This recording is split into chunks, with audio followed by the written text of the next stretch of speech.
দোস্ত মন মনে রাখতে পারি না, আর এই কানটাকে ধরেই মুলে দেয়, লাল হয়ে যায়।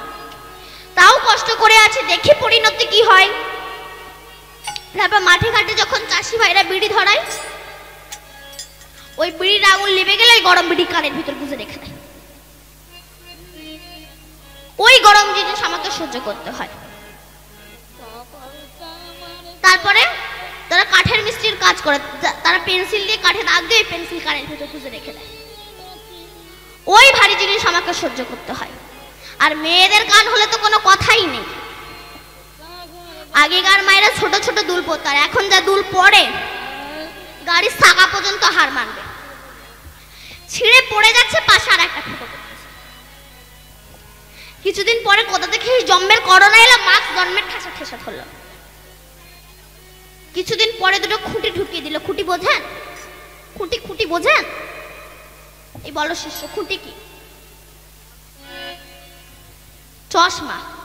চশমা নাকে পড়ে, নাক বলে তোর জন্য আমার এই অসুবিধা হচ্ছে। তাও কষ্ট করে আছি, দেখি পরিণতি কি হয়। আমার এই কান জনম হওয়া কোন দিন ধন্য হলো। যার কান হয়ে আছে, তার যখন কৃষ্ণ ভক্তি হলো, সে যখন গুরুর কাছে গেল, গুরুদেব যখন কানটাকে ধরে সেই কানে হরে কৃষ্ণ কৃষ্ণ কৃষ্ণ হরে হরে হরে রাম রাম রাম হরে মন্ত্র দিল। সেদিন আমার এই কান জনম হওয়া ধন্য হয়ে গেল। বলুন তো অট্টালিকা পরিমাণে কি? গাছের ডালে বসে থাকা? অট্টালিকা পরিমাণে পাকা বাড়ির ছাদের উপরে। যদি কেউ কারোর সঙ্গে ভালোবাসা করতে চান, তখন তার মোবাইল ছিল না, হ্যালো সব গেল। তখন তো তা ছিল না, তখন ষাটে ষাটে প্রেম হতো, চোখের ইশারায় প্রেম হতো।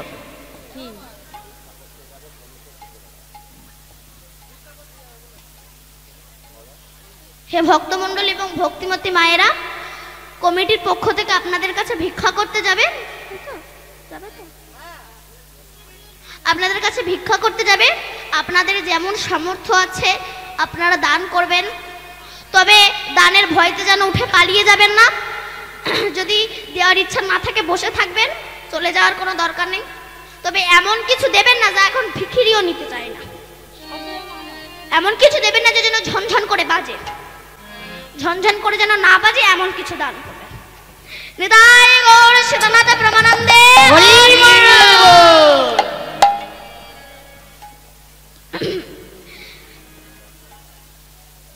তাই রাধারানী অট্টালিকার উপরে বসে আছে, কখনো কৃষ্ণ যাবে, আমি একটু তাকে দেখব।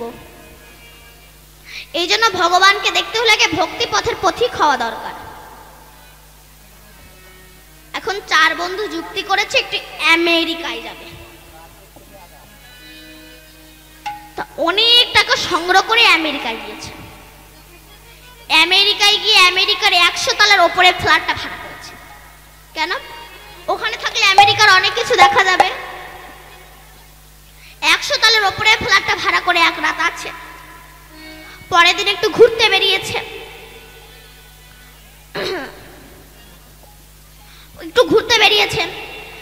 এবার যখন চার বন্ধু বলছে দেখ খিদেও তো পেয়েছে, আর আমেরিকার হোটেলের এক একটা খাবারের যা দাম, চল আমাদের ঘরে যা মুড়ি গুড় আছে তাই গিয়ে খাই। তারা ফিরে এসেছে, সন্ধ্যা প্রায় আগত। সেই সময় একটা কারণে লিফট বন্ধ, তারা অ্যানাউন্স করে দিয়েছে 1 ঘন্টা পরে লিফট চলবে। তখন চার বন্ধু বলছে দেখ খিদেও তো পেয়েছে আর লিফটও বন্ধ, তো চল যে যা সুখ দুঃখের কথা বলতে বলতে উঠে যায়, তাহলে আর কোনো কষ্ট হবে না। ব্যাস উঠছে প্রথমটা, তোর অ্যাডভার্টাইজ জানিস জীবনে যে কত জম খেটেছি, কত কিছু করেছি, এক মুঠো পান্তা পর্যন্ত পাইনি। তখন আর একজনা বলছে তোর কি দুঃখ? দুঃখ তো জীবনে আমি পেয়েছি শুধু একটা মেয়েকে ভালোবেসে, যাকে না দেখলে আমি 1 সেকেন্ড থাকতে পারি না, যার জন্য আমি আমার বাবা মাকে ত্যাগ করলাম, যাকে 90,000 টাকার মোবাইল কিনে দিলাম, সে আমার সঙ্গে বেইমানি করলো। এ নিজের মনে দুঃখের কথা বলে যাচ্ছে। তখন আর একজনা বলছে, তোর নাই মেয়েটা করলে, আমার বউ আমার সঙ্গে বিশ্বাসঘাতকতা করেছে, আমার খায়, আমার পরের সঙ্গে ঘুরে মরে। এও নিজের দুঃখের কথা বলতে বলতে 95 তালা উঠে গিয়েছে। এবার চতুর্থ জনের পালা, তাকে বলছে, বল তোর মনে কি দুঃখ আছে, বল বল। মাইকে বলো, মাইকে। এ আবার কেমন মনে দুঃখের কথা, শুনলে মানুষ হার্ট ফেল করে? আমরা সবাই বললাম, সবাই সহ্য করতে পারলে তোর কথা সহ্য করতে পারবো না। দেখ আমি বললে তোরা হার্ট অ্যাটাক করবি, বল না। দেখ বললে তোরা হার্ট ফেল করবি, বল না। বলে দেখ আমরা এই যে এত তালা গল্প করতে করতে উঠেলাম, কিন্তু ওপরে গিয়ে যে চাবি দিয়ে তালা খুলে ভেতরে গিয়ে আমাদের খিদে নিবারণ করব, সেই ঘরের চাবি নিচে রিসেপশনে ফেলে চলে এসেছি। এইবার কি হবে? গল্পের কথা মাথায় বজ্র ভেঙে পড়েছে। বৈষ্ণব কবি তত্ত্ব দিচ্ছে, আমরা তো মাতৃগর্ভ থেকে জন্মগ্রহণ করতে শুধু গল্প করেই কাটিয়ে দিচ্ছি, কিন্তু সিঁড়ি ওঠা তো চলছে, আয়ুষ তো চলছে। এই চলতে চলতে যেদিন আমরা যে হরি নাম রূপে চাবি নিলাম না, যখন স্বর্গের দুয়ারে যাব, ওই যে হরি নাম রূপে চাবি নিলাম না, স্বর্গের দুয়ার খুলতে পারবো না, আমাদেরকে আবার আসতে হবে, আবার যেতে হবে, আবার আসতে হবে, আবার যেতে হবে, আবার 80 লক্ষ জনিত ভ্রমণ করে মানব জন্ম পাবনে। তাই গৌর হরি বল। তাই রাধারানী অট্টালিকার উপরে বসে আছে, কখন কৃষ্ণ যাবে আমি একটু তাকে দেখব। আবার গোবিন্দ ভাবছে যদি রাধা আমাকে না দেখতে পায়, তাই হাতে একটা বাঁশি ছিল, সেই বাঁশিটা ত্রিভঙ্গ মুরারি হয়ে বাঁশিতে ফু দিয়েছে। পৃথিবীতে বাবা যত যন্ত্র আছে সবচেয়ে সুমধুর যন্ত্র হচ্ছে এই বাঁশি। এই বাঁশিটা জন্ম কোথায়? পূর্বে ব্রহ্মা ক্রিয়তে যজ্ঞে বেনু পঞ্চ বিনুষ্যতে, নবম পর্মে সরহন্ন, ষষ্ঠমে জলধনু, পঞ্চমে হয় গান্ডীব ধনু, সপ্তমে হয় হরধনু। বিশ্বকর্মার নিষ্কাম যজ্ঞে 25 পর্বে আহুতিতে একটা বাঁশির উৎপত্তি হয়। এত ঊর্ধ্বে পর্বটা ছিল, এক পর্বে হয়েছিল মোহনা বাঁশি। এই বাঁশিটা কৃষ্ণের কাছে আসলো কি করে?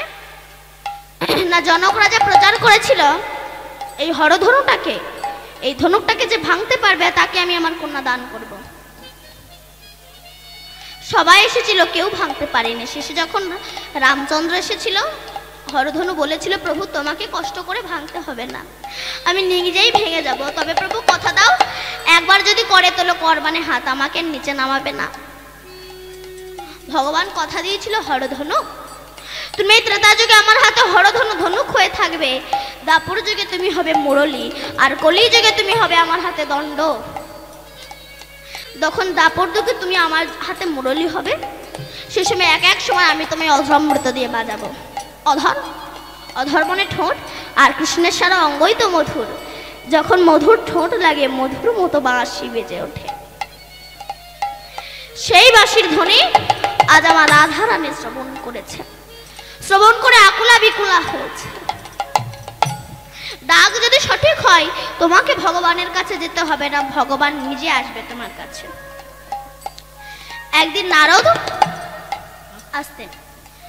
একদিন নারদ নারায়ণের কাছে গিয়েছে, প্রভু ও প্রভু। কে? আমি নারদ।